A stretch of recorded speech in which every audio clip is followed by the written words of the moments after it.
Hello everyone, I am Surrendelot the Awesome, and I'm back, and I'm ready to look at some more r/entitled parents. But before I get started, make sure to like, comment, subscribe, and if I can't convince you, perhaps this picture of my cat here will convince you. Without further ado, let's get to this. So this next post here says, my 4th grade teacher, and OP here says, when I was younger, I would volunteer at my church during the holidays for a toy drive. My mom was one of the event organizers. The way this event worked is that a family signs up to sponsor a child or children. The event is the given list of written by the child of desired items, along with the short description of the child's age, likes, any special needs, yada yada yada.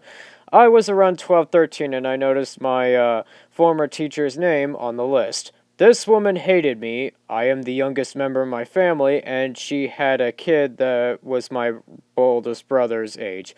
She held a vendetta against me because of something to do with them.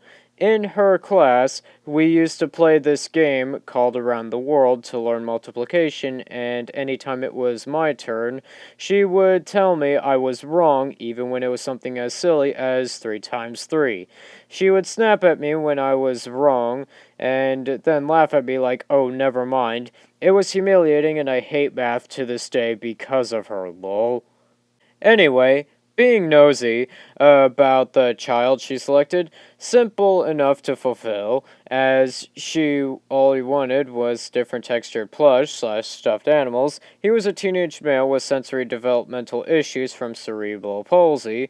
All he asked for during Christmas was stuffed toys to pet. EP waited until last minute to tell us she wasn't going to buy him gifts. Why not? That's just kind of mean to me. In fact, EP wasn't going to say anything. My mom called her to ask about a status update since the toys were being loaded up and delivered to houses. Once my mom realized who she was talking to, my mom snapped. She asked when EP was going to drop a check off that day since she's too useless to honor the toy drive by following through with her commitment because surely she wasn't callous enough to deliberately select this child and ignore him. EP was taken aback. She dropped the check to my mom, and my mom smiled at her and told her not to bother signing up next year. Well, good on your mom. That other, more willing families will volunteer, and the 300 volunteers, EP was the only person who didn't fulfill the task. Probably never had anyone address her like that because she is the crabbiest of all EPs in Karen Land, the most dictatorial country on the planet with the worst human rights record. My mom and I went out and bought tons of cool stuff, animals, and tactile items. I don't know, probably a long story about nothing, but every year the holidays roll around, I remember how proud I was if my mom went for going the extra mile while stimulating telling EP off for being a Grinch. Edit. To include, keep in mind, most children are requesting bicycles, game consoles, sports equipment, pricey items. This kid's wish list was so sweet and simple to fulfill. Yeah, I have to give this EP 50 out of 50. I mean, 1, for bullying OP when they were younger, and 2, for not getting their kid anything for Christmas. I mean, that's a pretty low thing to do. And plus, all they want is stuffed animals. You do realize how cheap those are, right? This next post here says, entitled Mom grabs my arm to tell me, drawing on yourself is harmful and satanic. I was talking about tattoos with my husband, and my subconscious unlocked this gem of my memory the other day. This happened midway through my high school years. I've always been an artsy girl with the social skills of a cat. Nice 1 minute, but a total a-hole the next. That's when I'm able to be social at all if my anxiety would allow it. One of my favorite forms of art is tattooing, and I used to draw on my arm, legs, and feet with a Sharpie at least once a week. I've always been a nerdy goth girl, and so my designs would look gothic with a touch of gamer and anime themes. At one point, I learned about henna tattoos. I probably mispronounced that. Probably it's henna, but I don't care really. And fell in love with the style, so I would do a hybrid of henna and gothic, which was the style I had on my hand and arm at this time. This happened at a corner store that was at the entrance of my apartment complex. I would always get a quick snack and some juice from it after getting off the bus with some friends, but this day I left my money at home, so I ran home and headed there myself. I walked past these ladies. One was sitting in a chair, and the kids that were outside at the store started talking, and I said, "Hi, excuse me," as I went around them to go to the store. They even said something along the lines of, "Oh, how sweet. Young kids aren't polite like that these days." As I went in, I get my stuff and come out to this lady that was sitting, and I went to a smile and nod when she looked over noticeably and frowns. One thing I forgot to mention is that in the area I live in, that has been dubbed the Holy City because of the amounts of churches that are in the area, and being goth has always been looked down by the religious people long before I even came into this world. So I thought that the frown was because of my all-black clothing, and I intended to walk by quickly before she said something. Then she freaking grabs my arm, which, by the way, she could be actually on the hook for attempted kidnapping. Then she said, "You shouldn't do this to your body. Drawing satanic symbols and all this garbage is bad for your soul." What is so satanic that this lady thought it was appropriate to grab a minor over? A rose with some vines that lead down to my fingers and wrists that switches to a henna design.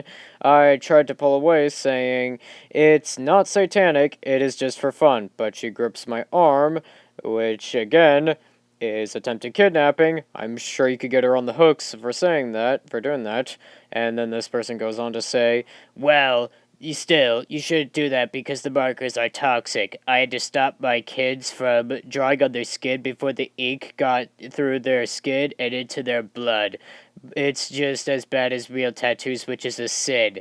Was getting anxious at this point because of unwanted physical contact is a big no for me, but surprisingly, instead of my usual people-pleasing, remorseful self, this lady brought out the witch in me in that day, and I pulled out, saying, "Listen, I use non-toxic markers, and a freaking rose isn't satanic. You aren't my mom, lady." I stormed off as she screamed, "You are going to heck," which wasn't the first time or the last time I'd be told that, so I brushed it off. Side note, my family is religious, by the way. My mom loves art and supports it, and in fact, that I am goth.